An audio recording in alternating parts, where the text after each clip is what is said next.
Hey, girl. Hey. Hey, We are finally here. finally Where are we? home. Home. Home. The Two Sisters Heart Podcast. That it Yay. is. A year in the making. Ain't it been a year almost? Well, yeah. It's a little bit longer. A year of us Working. getting to this very point of Two Sisters Heart Podcast. Ain't that crazy? I'm dropping my phone. I'm excited. Everything real, everything hood about this life, right? Oh yeah. Well, we thought we escaped the hood. Still in the hood, baby. It's still in the hood, right? Still in the hood. Still in the hood. We thought we escaped the hood, but we still in the hood, in the thick of it, right? In the hood, just in a different environment. In a different environment. I don't think people see it as that. It's like, Fresh Prince. You think about Fresh Prince, and he done left Philly, and he done made it to Bel Air, and he done got his come up, but then, he always want to go back, but then, he living on the good side. And I think that's where we now are. The way we came up, it wasn't Bel Air. It wasn't Bel Air at all, but Very much West Side. what they say, so too. We in that thing. Well, In that thing. I was growing up. 1 and 2. Yeah, you were. Ain't that crazy? And addition. Ain't addition? I didn't know the addition. Okay, so the addition, sub 1, sub 2. All the hoods, baby. All was Jackson. Can y'all believe that? I did not even know that. Ain't that something for me? Oh yeah. Okay. So you really do got some good hood stories, don't you? A lot of them. Oh my God. Well, I'm Uncensored. Yeah. Uncensored. them be the stories that they be like, I know she ain't come from there. She don't even look like it. Where I don't look like where I came from or where I been. And then you try to tell your kids, you really don't know. You living on the good side of this thing compared to where we came from. So They don't have a clue. yeah, so we gonna talk about the hood life. The hood life on this side of it. Like we got motherhood, we got sisterhood, we got wifehood if you wanna call it that. And how it done shaped us to where we are today. Oh yeah. Yeah. So it's just like, we done made it to this point. I ain't gonna say we have made it like to the mountaintop. Like we still climbing. But we coming up into that thing real good. So are you gonna sing something? No. Oh yeah. Oh yeah. No. That's your thing that people don't even know about. Okay. Shh. So let's talk about motherhood in this thing today. Because I think that we carry so many titles that we sometimes forget. We sometimes forget who we are once these little crumb snatchers, they call them, come in because we didn't know. Because I really didn't understand. They used to say crumb snatchers. And I was like, wait a minute. Like, until I had one. And I put something down and I come back and think they're supposed to be there. And Define a crumb snatcher. Like, my baby boy, Brenton, we call him on a good day. Homeboy would come in. I've literally been just put something down that I thought I wanted. It was tasting really good to me and come back. And I have to rethink my own self to see if it's actually there. Because did I even put it there? Or did I even have it? Because, you have a taste for something and be like, oh, I can taste it. And then you come back and he be like, Mommy, I didn't eat a whole crumb on the side of his mouth. Oh, Brent. Crumbs all on the side of his mouth. I'm like, bro, did you eat my stuff? I'm like, and I'm steady tearing with them every other day. I'm like, I just want to have something for myself sometimes, but I think that outside of motherhood, I don't even think I would have it any other way. If you want it, you can have it. Yeah. I say it, but reality, I'd be like, okay, you can have it. You can have it. I want you to have it. I want them to have anything I have or better. than me. I told you last night we was getting ready, and Braylon, her eyes hit my shirt. I'm like, girl, get your eyes up off of it. What? Mama needs that when you get Yeah, home, okay? no, you cannot get this one up out of me, because you know they good for taking our stuff and not thinking nothing about it. And I think that the hood of being a mother has humbled me differently than anything in life. Like, I love being a wife, but I think I pride myself more into being a mom, because they are a reflection of us that has to go out into this world one day without us, and it scares the out of me. It scares the mess out of me, because true story, Marcus and I got married, and we were told that we could not have children. A lot of people knew it. Some people didn't know it, but Yeah, I just found out. yeah, I could not have children, and it had did something in me at first. Well, let's start it over. I did not want to have kids. And why not? The fear of leaving them in this world without me.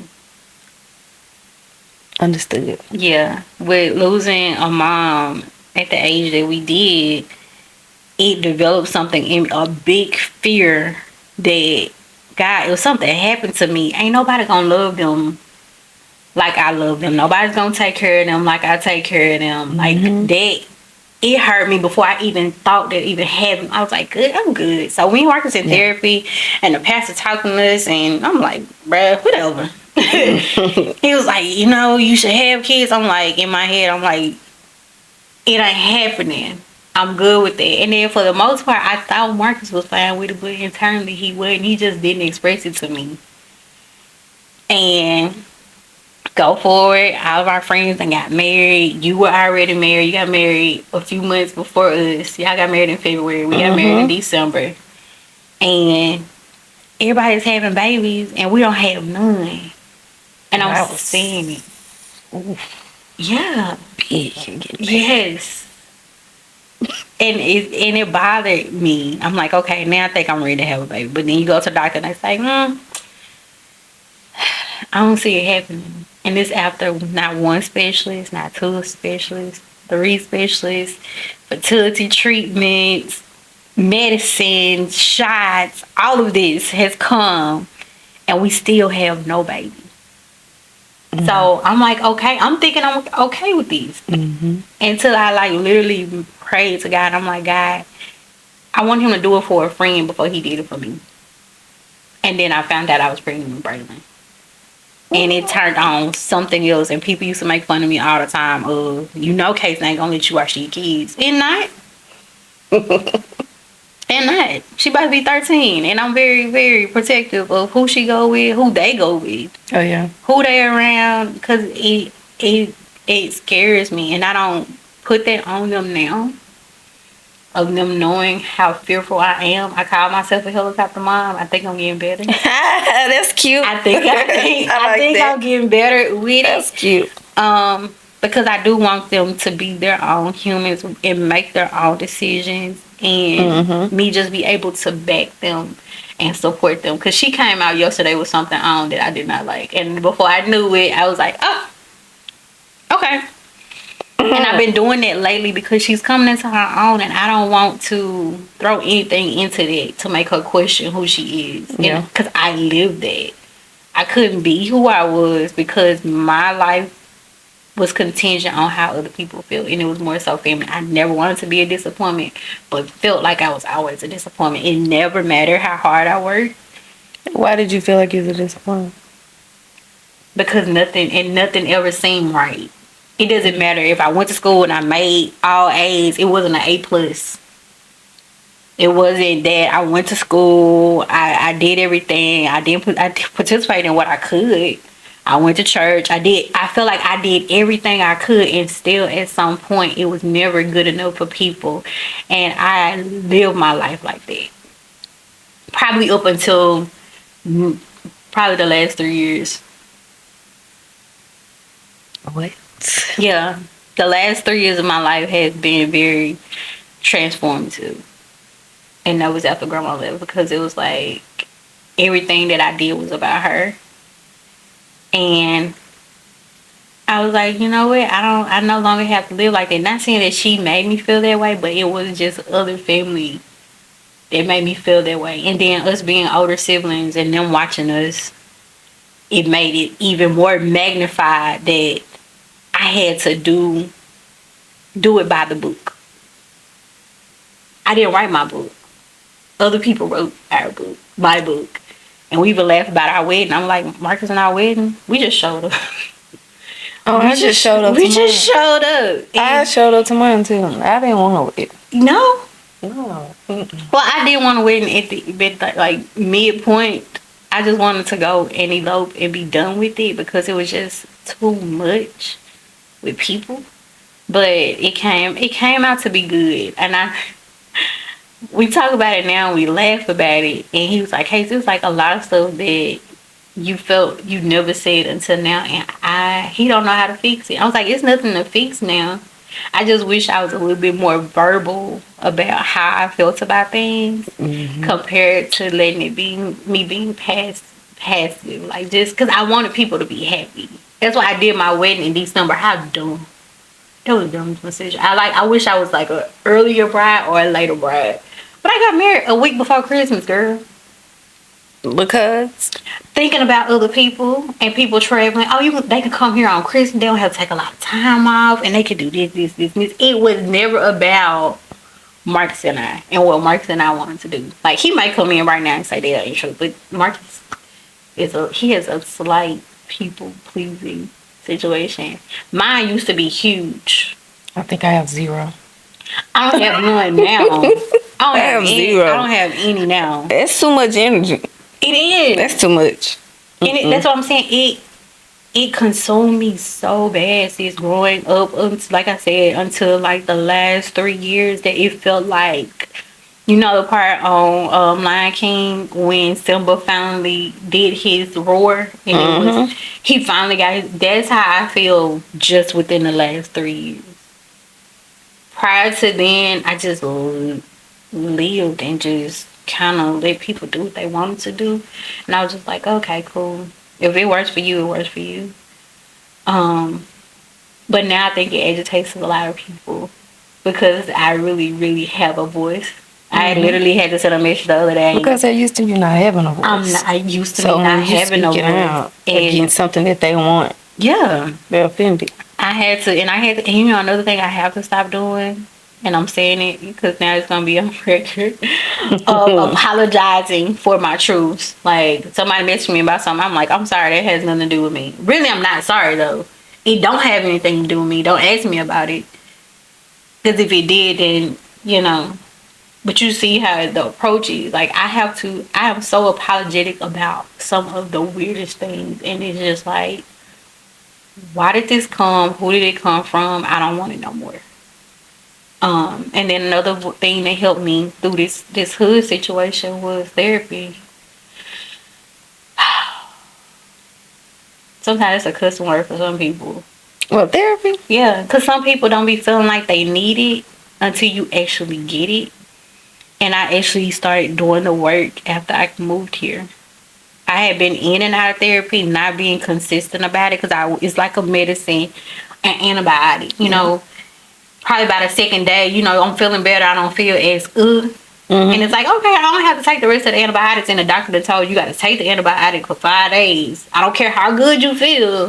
Like, take the antibiotic all the way through, and you'll be good. But day 2, like, oh man, I don't need to take medicine no more. I'm good. And that's how I treated therapy. That it became, after I got whatever off my chest, I didn't feel like I had to go anymore. And I was steady doing the wind, never unpeeling back the real layers of the things that caused me to be in a really bad hood. You see I'm in Texas, you see I'm living, you see I got all this stuff, but I was so broken and accepting stuff that I should have never accepted because I just wanted to be. And when I got here and I got a therapist that I was consistent and she held me to the fire. Some days I would just be like, girl, stop talking to me. Stop talking to me because you calling stuff out that I don't even want to deal with. And it was some days that, the homework was like, write a letter to your little person. Like, sit down and deal with her. Because I had a therapist in Texas when Marcus and I were going as a couple. And he had brought something up and I was like, well, that's not how it goes and that's not how it went. I'm like, you just doing da-da-da-da. And the therapist stopped and she was like, Marcus, the person that you're talking to is not the 30-year-old Casey. You're talking to the 8-year-old Casey that was wounded. She don't hear you. She heard that you barking at her and she don't deal with that well. I don't do well with being talked too hard. Don't talk to me loud. Don't be passive aggressive because you're going to do one or two things. It's either going to get you popped or you're not going to hear from me no more. Mm-hmm. And it was like something in him was like, wait. So he was like, yeah, it's like, we have so many wounds from 5 years old, 8 years old, 12 years old, 18 years old that we never heal those things. And now when those things get touched just a little bit, it's like, wait a minute, I didn't even know they still hurt. Mm-hmm. And so I'm trying to, I said Saturday, I was telling a friend that I want to be in a space where I can talk about these things. And even though it's tender, I'm not talking about it from a place of hurt, but a place of being healed. And I think a lot of it is still there. It's a work in progress. But I also have to remember the people that I deal with are not where I'm at either. And that goes for our spouses, family, friends. When I'm responding, you're used to me saying, don't talk to me like that. Don't deal with me like that until I'm like, oh, okay then. And now you're like, oh, you don't want to talk about it? You don't want to? No, I don't. But if you okay with that, then let's be okay with it. And so it's been very good on this side of healing. Hoodish. Very hoodish. And just like I said, that's just the motherhood side and trying to be the best mom that I can be. And I use the statement of I want to be present, not perfect. I want to be present. If they don't remember nothing else going forward, is that my mama was there. My mama was there. My mama was there. She was right there. Uh-huh. Yeah. Uh-huh. She stood right there. Yeah. But this event, she was right here. Mama was there. Mama was when there. I was hurt. Yeah. She was there. Yeah, and we going through. She was there every time. Every time we want them to know that we were not perfect. It's not no manual to this thing, but we want to be present mothers. We want to be present, not just mothers, present friends. Sometimes I have not been the most present friend because I let circumstances. I am a person that can be very introverted. And when she closes off, she does not come back out for a while. And I do not know how to talk through that all the time. I'm getting better with it. But I think that also the type of friends that you have to understand who you are. My friends understand. I love them. I love y'all. I love mine. I know, and it like I said, it's a work in progress. Of healing those little places that when they are touched, I'm able to run back and say, okay, this is how I'm feeling. I might have to step away for a second. It's not you. Yeah. It's me. I don't have the words for it. I'm not a dumper. But I also don't want to give all of this to you. And so let me process it for a second and then maybe I can talk about it. But I'm a keeper. And I don't know if that's a good thing or a bad thing. With being in the hood of any of it, that it hurts, that I keep a lot of stuff bottled up, to a point of people like, well, I didn't even know you went through that, and I'd be like, oh, I didn't know I was supposed to tell you. I don't know how to, like, I think I've always had the thing of I don't like people feeling sorry for me. That's understandable. You want to know something weird, though? I wouldn't even tell people that my mom passed because I didn't want the sympathy. I don't know if it's weird or not, but I never would because the first thing somebody would say would be, "Oh, I'm so sorry." And I'm like, "What you sorry for?" I don't know where that place came from, but I don't like sympathy. It's weird, and it's something that I'm working through of trying to understand why. But I'm good to give it.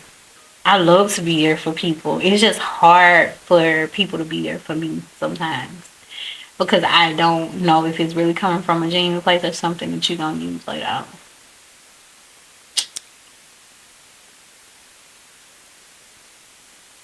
Oh, okay. Yeah, yeah. So that is a whole situation for me. And that's what really makes me lean into God a little bit more than I do because I know that he sympathizes. He feels what I'm feeling. And everything, the word talks about everything that concerns me concerns him.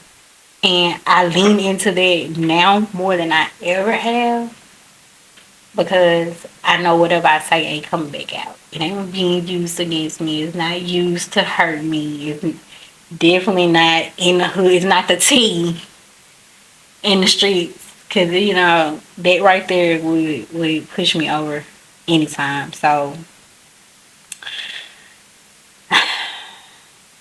these hood experiences. I love it. I know. It's all growth. It is. It's all growth. When you think about it, even with motherhood, growth. That motherhood will humble you, though. It will. It will. Listen, I was like trying to do a little TikTok thing or whatever, and I was like playing the songs. I was like, Braylon, I think I should use this one. And it was like, I was in the hood and it was like something. And she was like, girl, no. Girl, no. You said what now? She was like, you ain't never been in no hood. Your grandma had you in the church and this, that. I said, call it out here, girl. Call it out. Whatever you say. Like, okay, well, I won't be using this one since you said that it'll be a lie. I'm glad that you know the truth. So, how about that? So, sure, like this one. Mama, that one ain't gonna even. They don't even fit you. Even right now, girl, you don't know nothing about that. I said, baby, I was about that life. You just held no. What life? I used to. What? I used to ride. Ride where? What was it on Sundays when I used to be at the stadium? Northside Drive? Yeah. I didn't fit. Girl. What? I didn't fit. I looked so weird. Oh, it was one time I was back there, girl. Let me tell you. And that's you were back where? On the back seat, right. So you was a backseat ride. I was a backseat rider with my little wine cooler. Thought I was doing something. I was at Jackson State, and that's when I was going to Jackson State. I'm like, oh yeah, I'm finna live this college life. I'm finna have me some good time. I'm finna be out here, baby. Turn me every way but loose. Lord said, get your tail right on back to that house. Girl, I was sick on that back seat so bad. I never went back. That was the first encounter of me knowing that I did not fit into certain crowds. I tried. Girl, Marcus had took me to a club one time in straight hood over there by the stadium. I don't even know the name of it. Take me home.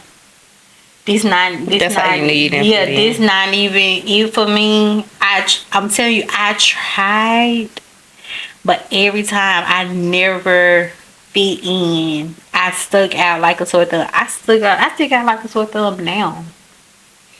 I don't think I ever fit in. I mean, people that probably was around me in school probably was like, oh yeah, she did fit in. I mean, it was acting, and it still felt foreign, but because I knew how I was raised. Yeah. So being outside, what we say now, it was I tried to be outside. I tried to be outside. And outside It was awkward. very much so. Very much so. So I just could not fit in like I wanted to. I thought I was. So that was the end of that. He tried to take me to a couple. I was like, mm-mm. But I always had this.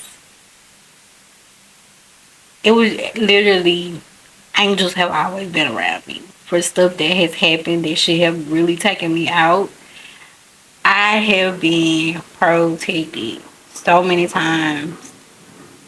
Stories that people probably would never believe would say that it's fabricated, but I am a miracle more than one time, two times, three times in my life. Like physically going through things. Cause Marcus, we was in a bad car accident in high school.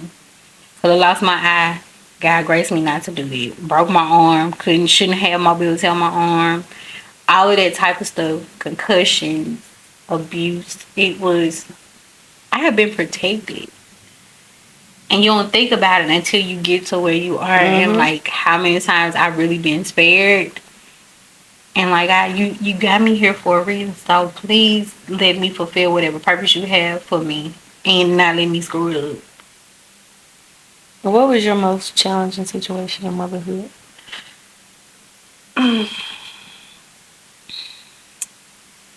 Being a stay-at-home mom to two under two with no close family. We built family in Texas. We had an amazing village, but doing it, and it was just us. The times that I cried, the times that I wanted to pack my kids up and just leave and try to figure it out. I'm a runner. Let me say that first. Yeah, I'm a runner. I'm a track star. Fight or flight. I'm flight. Depending on the situation, I will fight. But most time, my response is flight. I gotta go, and I'm gonna take everything with me. But raising children by yourself and you have no family, you can't. I mean, like I said, I had an incredible village. I don't ever think that they would have let us fall. But to be in a place where you don't have nobody. My husband was constantly at work. It was just me and the kids trying to make it on one income.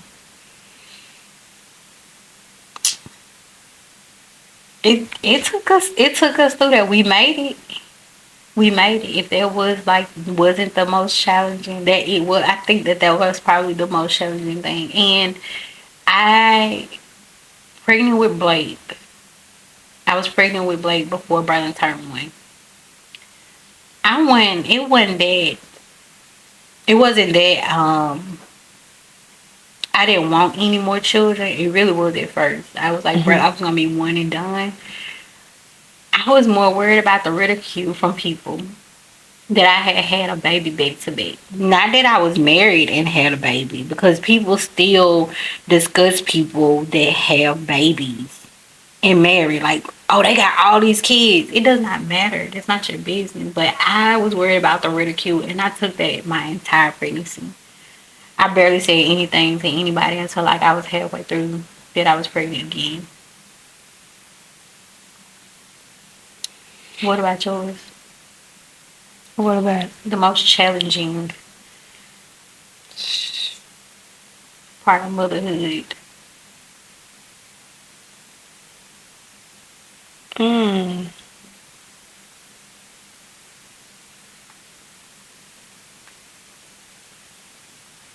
don't know. All of it is challenging to me.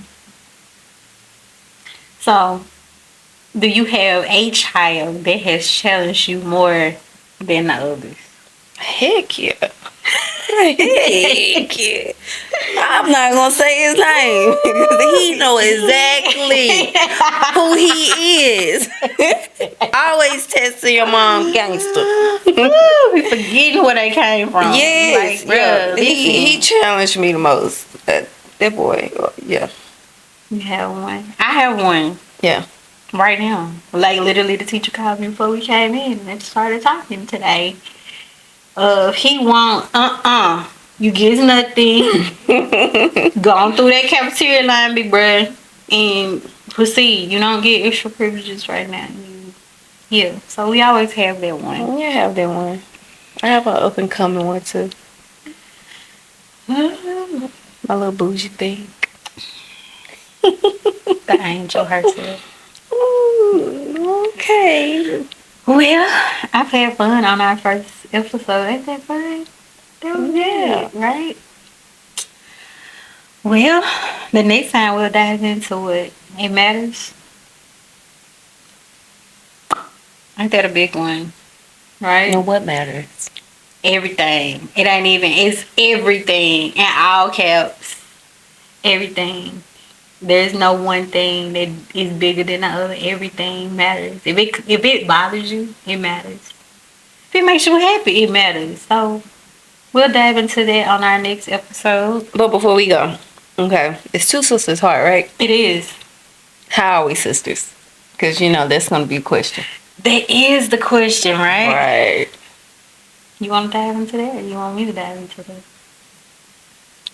Nah, you can do it. You can do it. You can do it. What they say? What's the call out? How they be saying it? Mamas maybe, daddies maybe, stuff like that. Well, our parents, We do not have the same mom, we do not. and we do not have the same dad. We do not.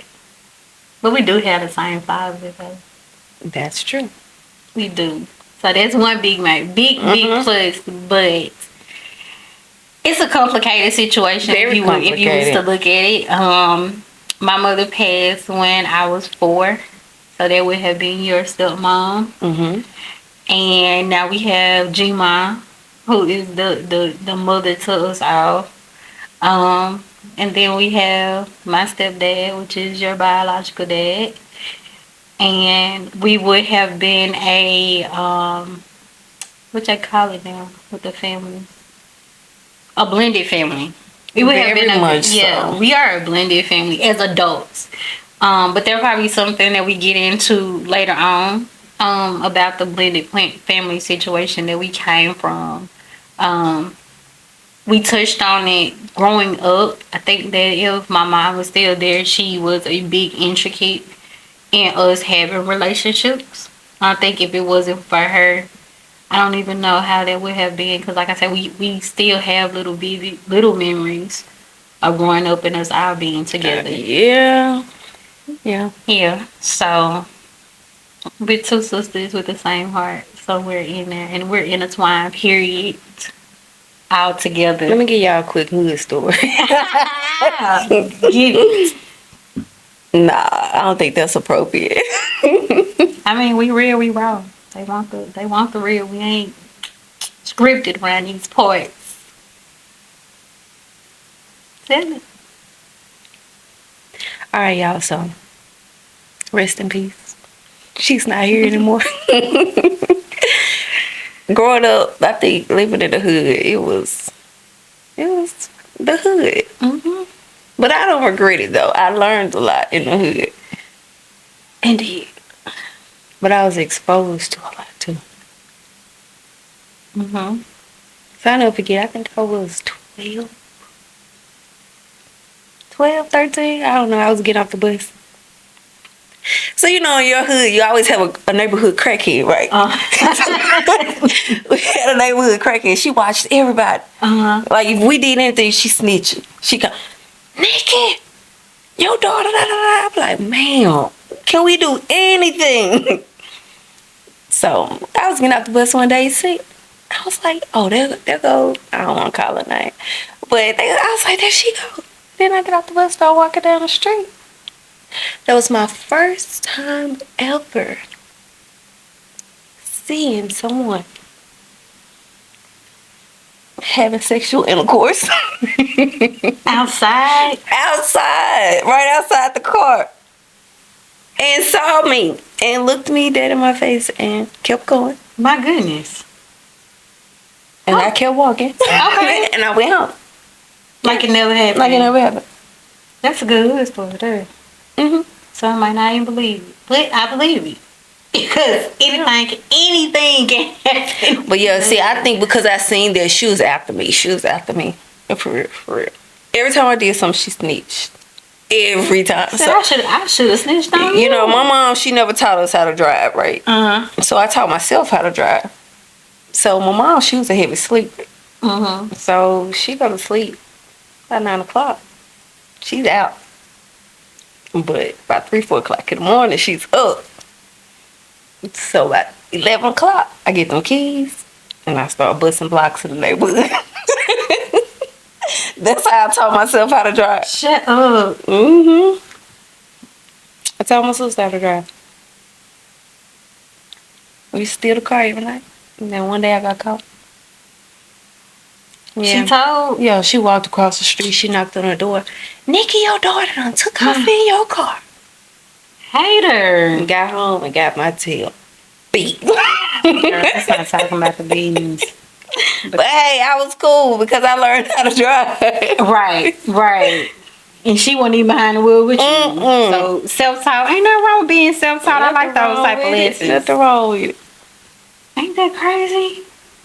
That's wild. Another hood story. How about that? Good time. Good time. I like them things. But them things kind of build character in us too. Yeah, it does. Like, would I have wanted my kids to see stuff like that? No. But they see it anyway. They do. They see The it media. different. Yeah. I mean, They ain't walking the streets or seeing stuff like we had to. Like, the most that they have to do is literally, baby, catch the bus in front of the house. Like, come on.